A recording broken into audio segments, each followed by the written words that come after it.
வணக்கம் விதி. அதாவது சென்னைக்கு குடிநீர் வழங்கக்கூடிய மிக முக்கிய ஏரிகளில் ஒன்றான செம்பரம்பாக்கம் ஏரி.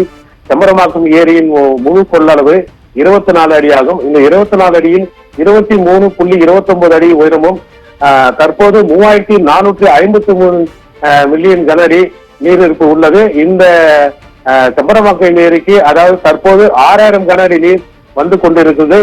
ஏரியின் பாதுகாப்பின் நலன் கருதி காலை 8 மணி அளவில் 1000 கன அடி நீர் உபரி நீர் திறந்து விடப்பட்டது.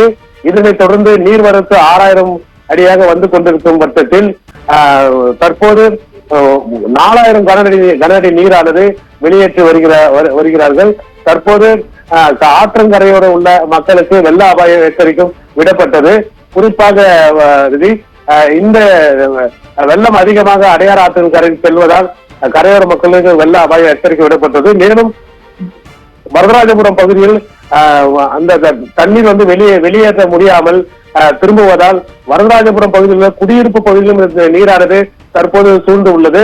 மேலும் ஸ்ரீபெரும்புதூர், பிள்ளைப்பாக்கம் உள்ளிட்ட 5க்கும் மேற்பட்ட ஏரிகள் நிரம்பி வழிவதாலும் இந்த நீர்வரத்து வந்து தற்போது அதிகரித்து வருகிறது. இன்னும் நீர்வரத்து அதிகரித்தால் உபரி நீர் திறப்பது இன்னும் கூடுதலாக திறக்கப்படும் என பொதுப்பணித்துறை அதிகாரிகள் தெரிவிக்கின்றனர்.